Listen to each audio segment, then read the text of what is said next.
我和迪姐在拍卖会上买下了2尾鲛人，迪姐选了强健的那尾哥哥，让我带走了鱼尾残破的弟弟。为了治好他，我放了49天的心头血，还费尽心思为他提升血脉，觉醒成了鲛人王。可他即便娶了我，也始终很冷淡。我以为他生性如此，直到迪姐重伤时，他亲自抽光了我所有的心头血。他语气冷漠：如果不是你，他就会把我一起带走。是你拆散了我们。在睁眼，我回到了拍卖鲛人的时候，和鲛人成婚是我们家族的规矩，女子成婚后的荣辱全都系在与自己成婚的那鲛人身上，所以在被迫选择了姐姐剩下的那条鱼尾残破的鲛人后，我放了49天心头血才堪堪治好他，还拼死夺取各种灵丹妙药为他提升血脉。好在他最终成了鲛人王。作为鲛人王的人妻，我本应衣食无忧，有幸福的一生，但没想到迪姐重伤的那日，他踹开了我的房门，又一次割开了我胸前那道狰狞的伤口。你干什么？我痛得惊呼，他却加深了刀口，试图让血更快地流出。裴文动作麻利地将我的手绑在了床头。圆圆重病了，她需要你的心头血。可是我没有多余的心头血了，再给我就会死。如果不是你，她就会带我走。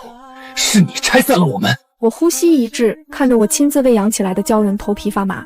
所以用你的命偿还吧。心头血流尽之后，我也昏死了过去，两眼一黑前，那双看向我的蓝色眸子仿佛淬了毒一般狠厉。裴文对我一直都很冷淡，我以为是他生性如此，如今才知原来他爱的是我迪姐，他恨我当年选择了他。没想到在睁眼，我回到了拍卖鲛人的时候，我还是一眼就看到了畏缩在最后面的裴文。鲛人最引以为傲的就是那条鱼尾，别人的鱼尾都在水牢里泛着光，摆动间如流动的丝绸，可裴文那条鱼尾鳞片掉落的所剩无几了。迪姐沈渊如上辈子一样，指尖模糊的指了指里面的2个鲛人。泱泱，咱们就要那2个鲛人好不好？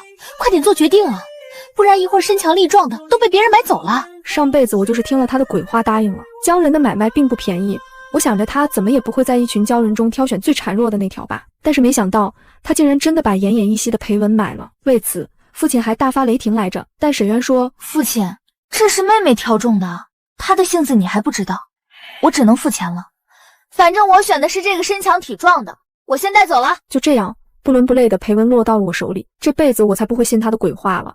姐姐自己要吧，我要选那条。我指着另一条面无表情的鲛人，二话不说就喊了价。对我来说，选谁并不重要，孱弱不能自保的裴文都能被我培养成鲛人王，那这里面随便拉出来一个都会比他强。这次我只想给自己挑一个忠心耿耿的。见我没有上套，沈渊还不满地斥责了我一句，泱泱，你价太高了，父亲一共就给了这么多钱，你都用了，我用什么？我不冷不热地看他一眼，上辈子我怎么没发现他这么能装？沈渊费尽心思选一条烂鲛人给我，就是怕我以后的地位会超过他。他的计谋从我们进拍卖场的这一刻就开始了。我指了指中间卖弄的裴文，那条看起来也不错，好好养着，说不定以后能成器。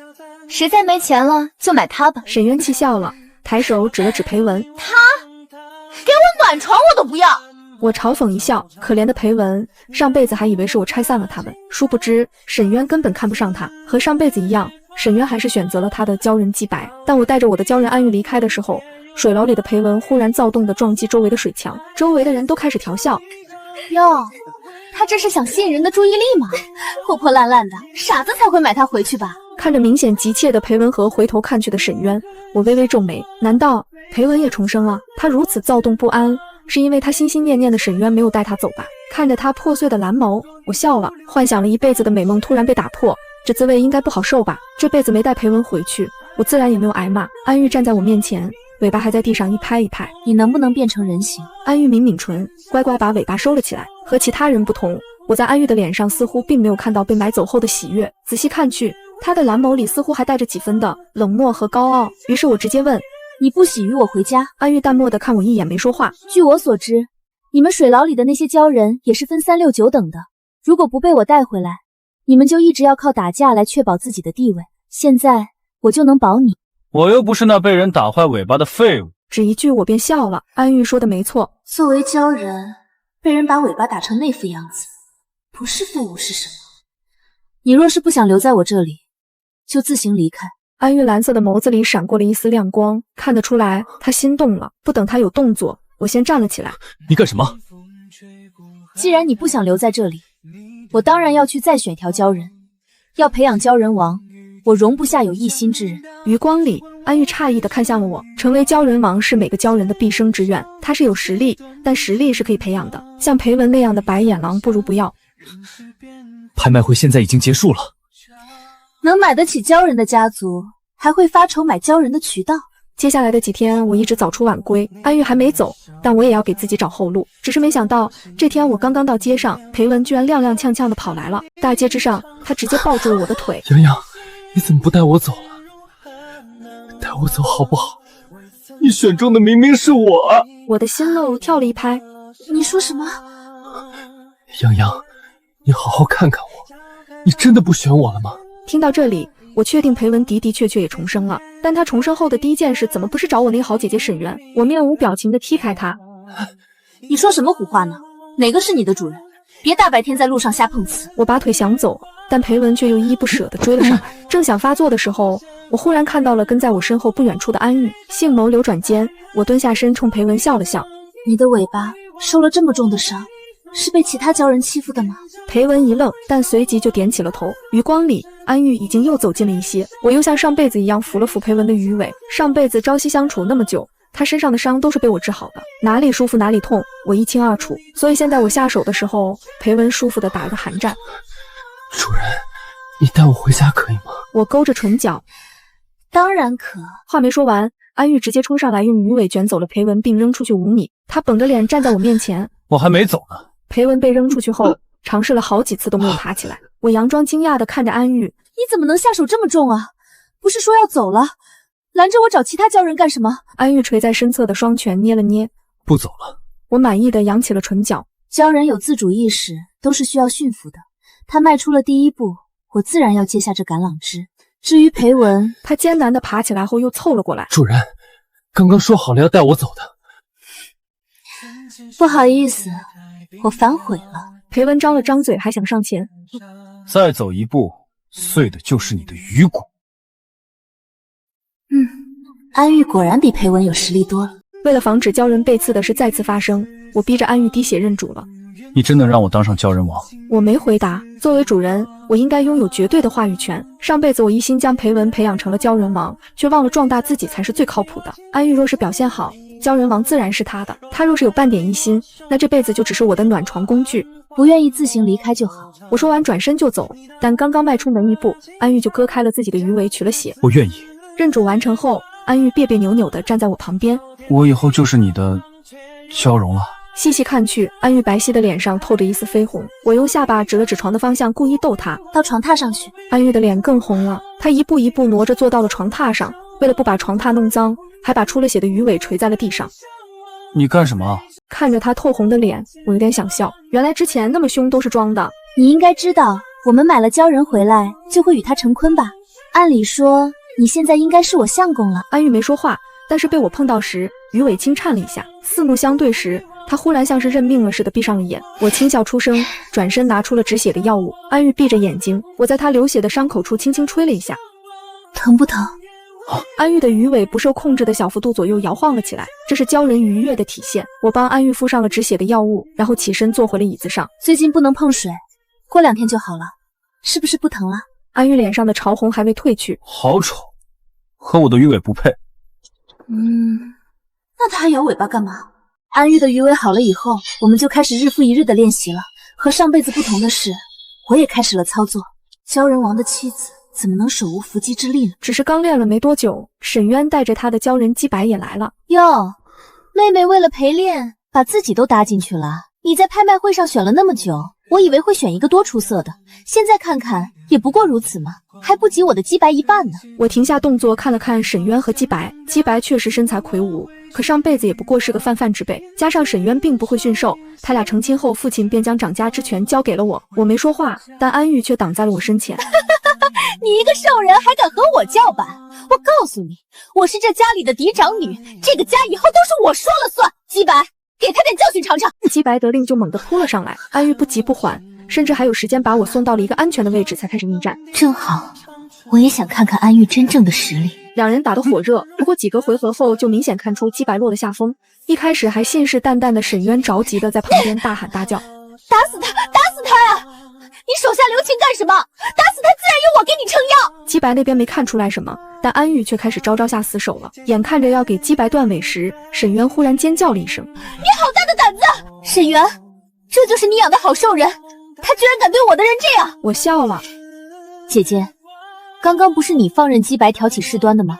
你还大喊让姬白打死安逸呢，家中的下人们都可以作证。姬白要是受伤，我定然让父亲狠狠惩罚你。姬白要是受伤，我定然让父亲狠狠惩罚你。这可是我花了大价钱买回来的。放了他。哼，算你识相，长姐就是长姐，无论到什么时候，这个家都轮不到你来做主。说完，沈渊骂骂咧咧地带着姬白扬长而去。安玉闷闷不乐，刚刚就应该杀了他。急什么？沈渊吃过一次亏，必定会恨极了我。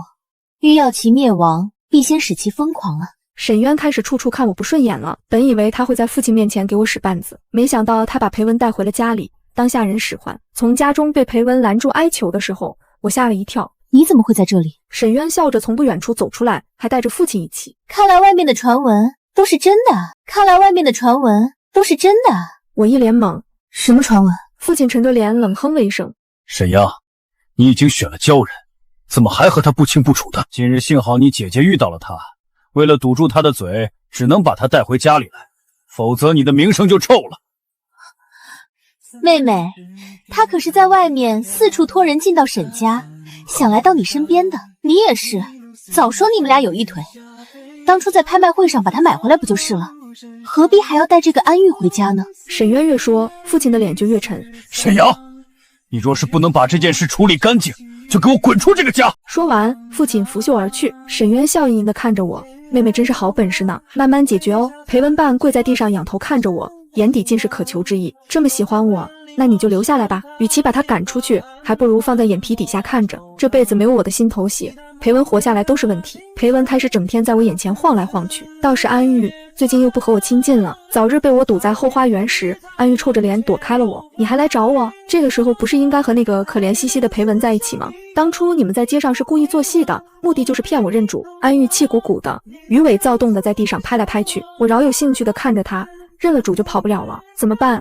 你还想不想当鲛人王了？安玉恹恹的看了我一眼，那表情好像是我在诓他。2个月后有一场鲛人赛，想不想做鲛人王就看你的了。见他不说话，我只好和他简单解释了2句。真的，你和那个鲛人真没什么，我就差发誓了。安玉这才傲娇的轻哼2声，跟着我一起训练。我和他在后花园里一起训练挥汗，裴文时不时就装作很忙的样子路过，我去把他的鱼尾弄断，看他以后还怎么走路。安玉我自有安排，上辈子为了他那么多心头血不能白喂，他自己迫不及待送上门来，那就怪不得我心狠手辣。晚上我把裴文叫到了屋子里来伺候。上辈子的鲛人王现在居然跪在我的脚下帮捧着洗脚水，但因为身上还有重伤的缘故，他时不时就要虚弱的晃2下。你身子不好？我状似漫不经心的问着。1年1度的鲛人大赛就在眼前，裴文现在应该急死了吧？上辈子在我的帮助下，他成了鲛人王，曾经在顶端待过的人怎么会甘心沦为下人呢？所以就算是为了我的心头血，他现在也一定会隐忍。裴文虚弱地瘫坐在了地上，在水牢里的时候伤了鱼尾，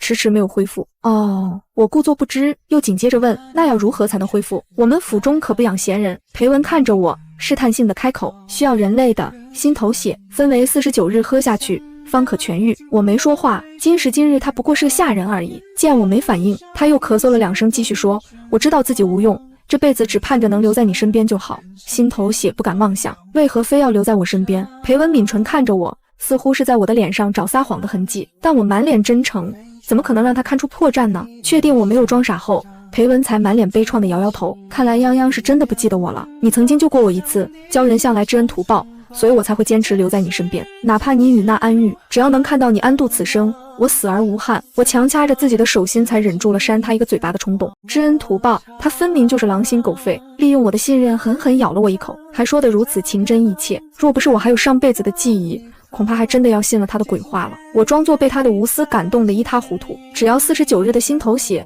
你就能恢复如初了吗？裴文的眼睛都亮了，狼子野心昭然若揭，但能看得出他在极力忍耐。可是泱泱，取心头血很痛的。我沉吟片刻后认真道，我可以救你一命，但你恢复如初后不许再纠缠我了。裴文的眼底闪过了一丝受伤，但很快就答应了。好，我绝不纠缠。他低头的瞬间，我也笑了。我的心头血哪里是那么容易得的啊？接下来的每一天，我都会让安玉去街上买一点新鲜的鸡血回来，鸡血兑水，味道也能冲淡不少。为了不被他察觉，我还往里面兑了一些草药进去，起码要看到点效果，他才能相信我。裴文一碗接着一碗的喝下去，每次都喝得眉头紧锁。泱泱，这心头血的味道怎么有些怪怪的？泱泱，这心头血的味道怎么有些怪怪的？闻言，我立刻做出一脸受伤的模样。血的味道当然不会好了，为了救你的命，我可是割破了自己的心口。你要是觉得不好喝，那我干脆拿出去丢了算了。裴文哪里敢啊！闻言把碗底都舔干净了。泱泱，你的大恩大德我没齿难忘，若我是你选的鲛人就好了，以后我便可以跟在你身边报答你。闻言，我立刻做出了愁眉苦脸之色。眼下还让你留在家中，于我而言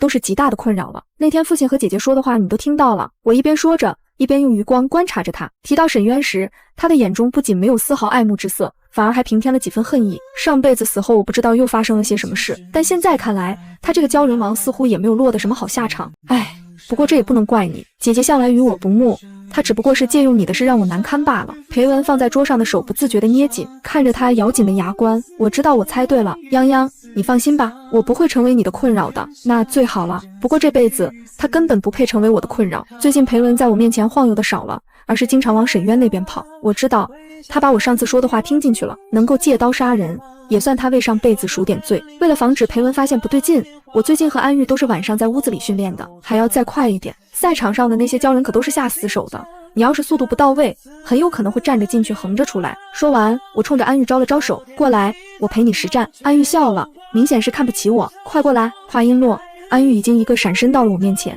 速度快到我都没看清他是怎么来的。你怎么？话没说完，安玉又冲我展开了攻势，堪堪躲过2下后，我一个没站稳就向后倒了过去。安玉惊呼一声，伸手便扶住了我的腰。我怀疑他是故意的，故意和我一起向床上倒了下去。被他压在身下时，心跳控制不住的快了好多。安玉，起来，时间不早了，你该回去了。蓝色的眸子闪了闪，他不由分说地将我的双手禁锢在了头顶上。为什么裴文可以晚上来，我不行？裴文夜夜来喝鸡血的事还是被他知道了。裴文他有事。安玉压在我身上不肯动，越发滚烫的呼吸喷洒在我的脖颈处。于伟忽然将床榻边的帷幔放了下来，他说：“主人，是你说的，以后我就是你相公了。”直到双腿酸软，安玉还在我耳边呢喃着，到底要他还是要裴文？我胡乱回答一通，心里却想着这死鲛人的身体怎么那么好啊。1个月后，沈渊的鲛人鱼尾忽然断了。沈渊在家中像疯了一样，好好的为什么突然会变成这样？姬白，你是不是吃错什么东西了？你的鱼尾呢？没有鱼尾你怎么参加鲛人烟赛？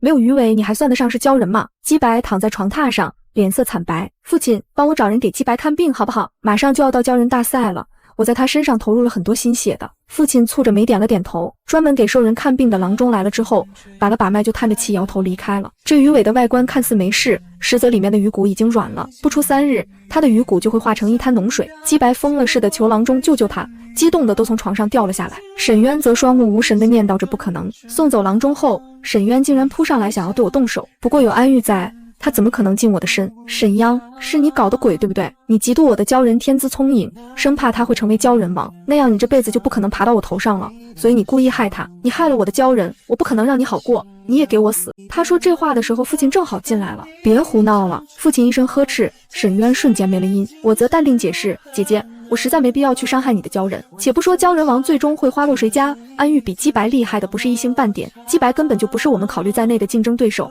我何必要大费周章的去害他？沈渊又要怒吼，不过被父亲呵斥住了。事已至此，你就好好在家中休息，鲛人赛你也不用参加了，这个没用的鲛人你自己看着办。姬白和沈渊都彻底慌了，一个没了鱼尾的鲛人被扔出去后还有存活的可能性吗？而沈渊没了鲛人也丧失了一切可能性。裴文今天来喝鸡血的时候，明显心情愉悦，他讨好似的看着我，以后沈渊就不能和泱泱抢任何东西了。我把鸡血递给了他，他已经快要喝完整个疗程了。最近我又加重了药的分量，裴文看起来也确实比之前好很多了。可是这都只是表面现象而已，草药只能吊着一口气，一旦他用力过猛就会突发急症，到时候就算是喝上整整100天的心头血也无济于事了。那件事不会是你做的吧？我故作诧异，还露出了几分崇拜之色。你是怎么做到让他神不知鬼不觉，忽然之间变成那样的？我问他，他却卖起来了关子，只说为了报答你，我什么事都可以为你去做。我转过头冷笑了一声，现在他能知道这么多，还不是因为上辈子当过鲛人王的缘故。虽然他的身体大不如前，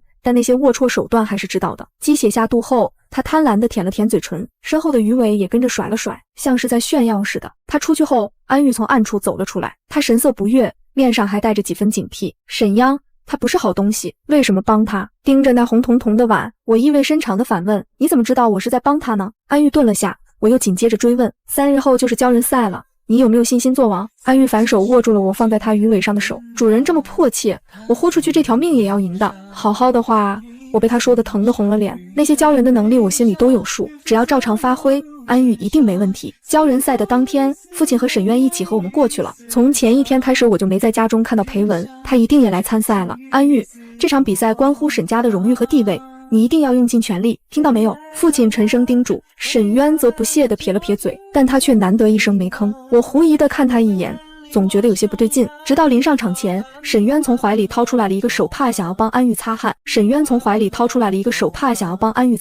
还好安玉从来都不喜欢生人靠近，当时就躲开了。沈渊落空的手僵在了空气当中，好生尴尬。妹妹，你看看你养的鲛人，就是帮忙擦汗而已。他要是做了鲛人王，我们也觉得有面子，不是吗？真小气，他会这么好心？我假笑了一声，然后夺过帕子就擦在了父亲的脸上。你别！看到沈渊支支吾吾的样子，我更加确定这条手帕有问题了，于是我擦得更卖力了。怎么啦？鲛人参赛确实很重要，但是父亲陪着我们在烈日下站着，本来就很辛苦，擦擦汗也是我这个女儿应该做的。说话的功夫，我已经把安玉推了出去，苦心准备了2个月，谁都别想在这重要关头捣乱。沈渊开始坐立难安了，他时不时偷瞄一下父亲的反应，看到他摇摇欲坠后，我笑了，原来下的是迷药啊。父亲，您怎么了？父亲扶着脑袋，额头上开始冒出细细密密的汗珠，刚才还一直好好的，怎么擦了个汗就突然变成这样了？我问着，沈渊却瞬间急了，你在这里瞎说八道什么啊？父亲只是身体不舒服而已，和我的手帕有什么关系？父亲已经迷糊的说不出话来了，我则笑眯眯的看着沈渊说，到底有没有问题回去查一下便知道了。这次要用在了父亲身上，我不相信他还能不为所动。沈渊的目的很简单，无非就是自己的鲛人没有希望了，就不想让我的安玉参赛罢了。可他忘了，只要能给沈家争得荣誉，父亲从不在乎这个人是谁。比赛开始后，安玉很快就闯进了最后几轮当中。父亲昏昏沉沉，我和沈渊却没空管他。在赛场上看到裴文时，沈渊惊掉了下巴。他的鱼尾不是已经不行了吗？他不是在咱们家当下人，为什么会出现在这里？问完后，他好像突然抓住了重点。他的鱼尾都能好，那我的鸡白是不是也有希望了？是你干的吧？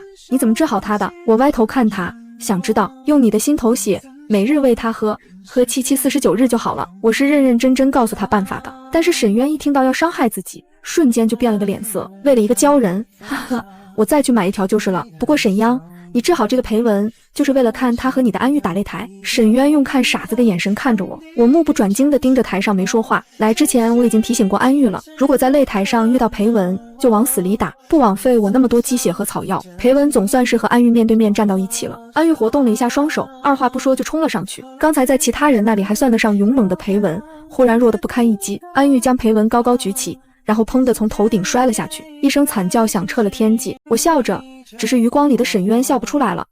安玉为什么会这么厉害？上台不过一盏茶的功夫，裴文已经要爬不起来了。我还在等他用力过猛，血溅当场。他费了好大的力气才勉强站了起来，只是站起来的第一件事是看向了人群中的我。我嫌恶地移开了目光，那种故作深情的眼神令人作呕。裴文仰天长啸一声，试图使出自己的所有力气，但也就在准备给安玉全力一击的时候，他忽然捂住了胸口，紧接着一口血便喷了出来。不用安玉动手，他自己便躺在了地上。姐姐，安玉又赢了呢。几场下来后，安玉的鲛人王身份彻底坐实了。隔着人群，安玉和我遥遥相望，沈渊的一口银牙都快要咬碎了。回到家中后，父亲的头晕直到第2天才缓过来。得知安玉赢得比赛成为鲛人王后，父亲万分激动，连说了3个好。看来以后我可以放心地将沈家交给你们了。还不等我说话，沈渊先怒了。父亲，我才是家中的嫡长女，这家应该交给我才对。这次是因为我的鲛人被人陷害了，不然鲛人王应该是我们的。父亲不痛不痒地训斥了他几句，就打算把这件事过去了。我反手从怀里掏出了那条手帕。父亲，昨日安玉比赛时，姐姐想用这手帕给他擦汗，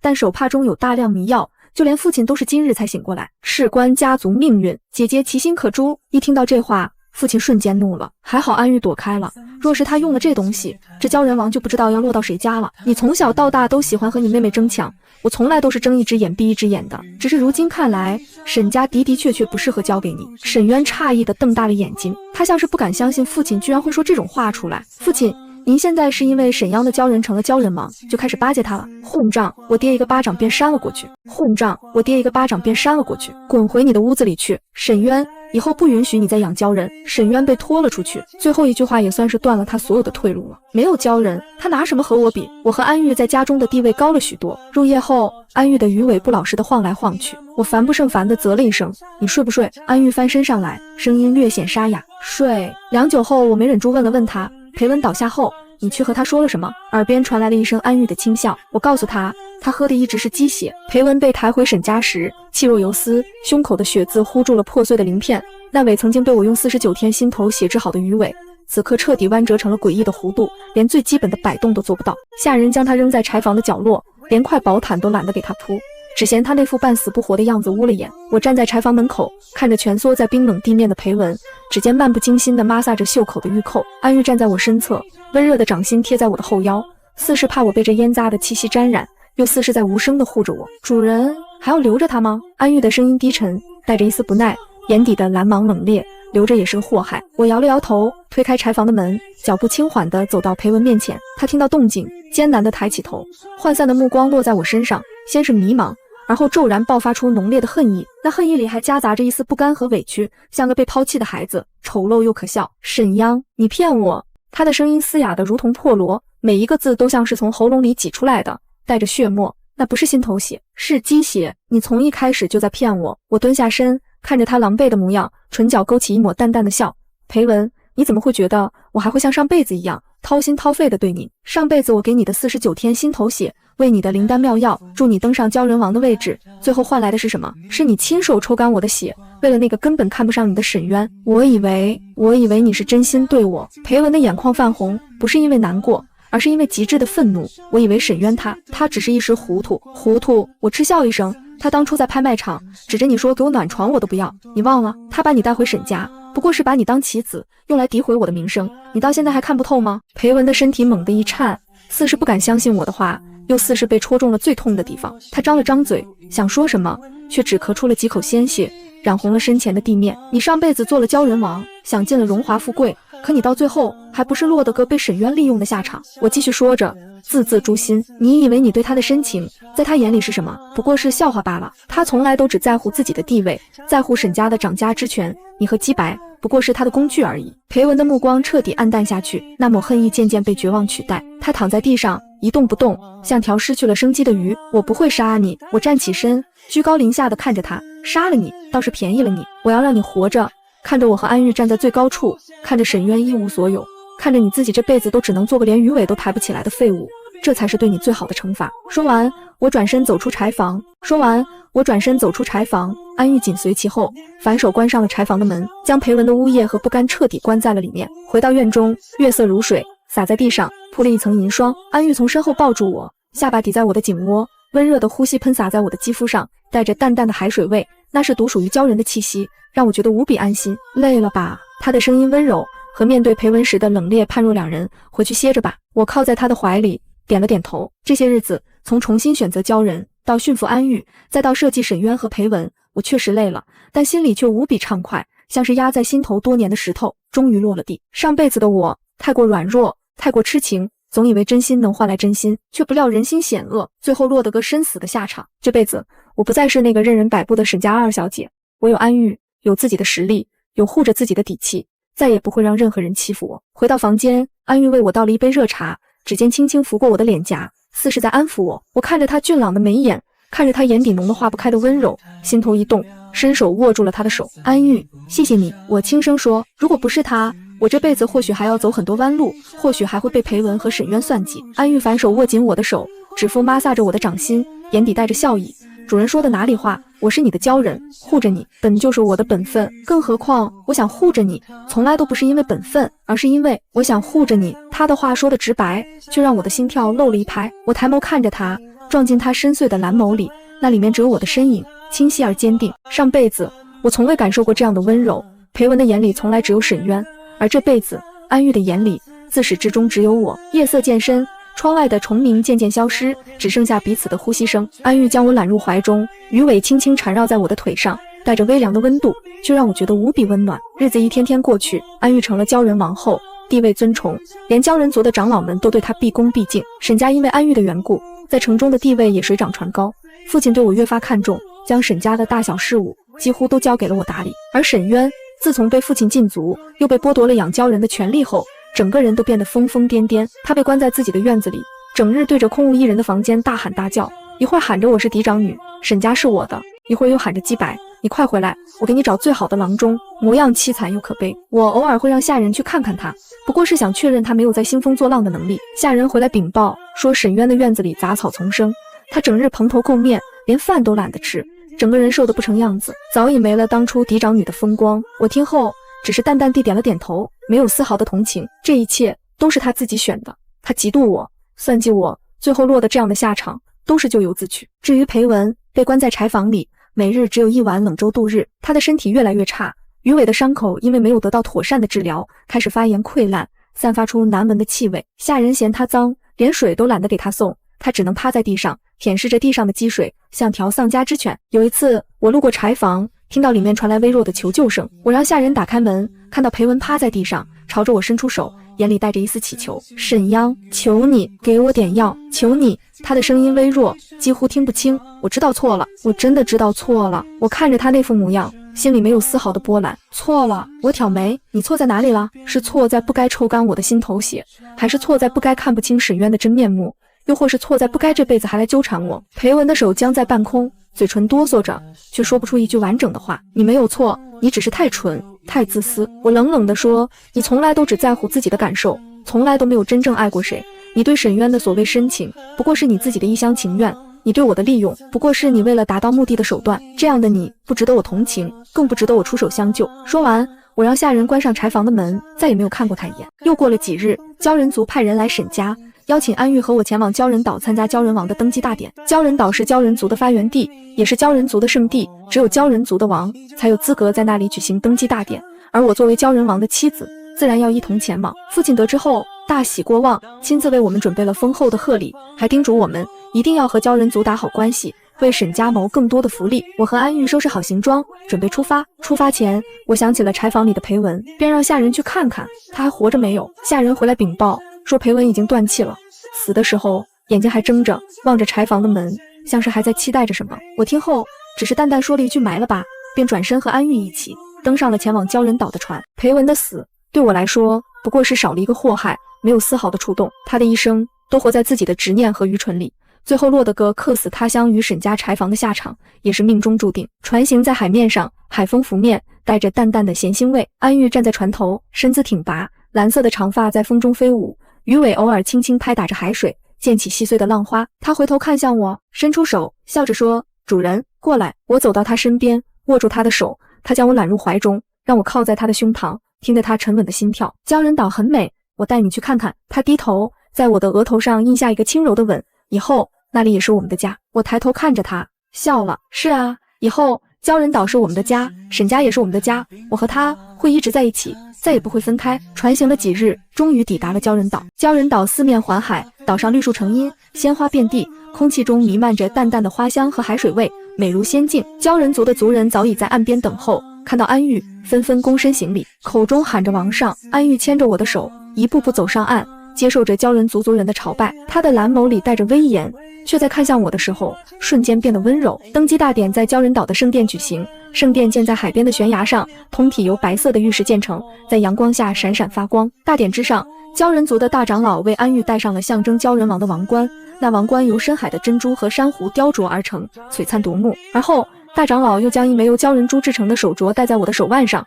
沉声说：“此乃鲛人王后的信物，从今往后，沈姑娘便是我鲛人族的王后，与王上一同执掌鲛人族，受我鲛人族所有族人朝拜。”周围的鲛人族族人纷纷躬身，大喊着拜见王后。我看着手腕上的手镯，又看向身边的安玉，心中百感交集。上辈子我拼尽全力，只为做裴文的鲛人王妃，最后却落得个身死的下场。这辈子我只是想为自己选一个忠心的鲛人，却不料竟成了鲛人族的王后，和安玉一起站在了鲛人族的最高处。大典结束后，安玉带着我逛遍了鲛人岛，他带我去看深海的珊瑚礁，那里的珊瑚五彩斑斓，在海水的映衬下美轮美奂。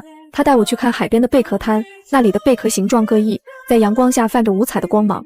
他带我去看鲛人族的村落，那里的族人淳朴善良，看到我们都会露出真诚的笑容。在鲛人岛的日子悠闲而惬意，安玉会陪着我看日出日落，会为我捕来最新鲜的海鱼，会用鱼尾为我掀起细碎的浪花，会在我耳边轻声说着情话。我也渐渐融入了鲛人族的生活，跟着鲛人族的女眷学习鲛人岛的习俗，学习如何打理鲛人族的事务。鲛人族的族人都很喜欢我，说我温柔善良又有能力，是个合格的王后。只是平静的日子并没有持续太久。不久后，沈家传来消息，说临城的林家联合了几个小家族，想要吞并沈家，还说沈家靠着鲛人族的势力，在城中作威作福，惹得天怒人怨。父亲年迈，无力应对，只能派人快马加鞭地前往鲛人岛，让我和安玉回去主持大局。我和安玉得知后，立刻收拾行装，准备返回沈家。鲛人族的大长老担心我们的安全，想要派鲛人族的战士随行。安玉摆了摆手，说不必，这点小事我和王后便能解决。他的语气自信，眼底带着冷冽的光芒。如今的他是鲛人王，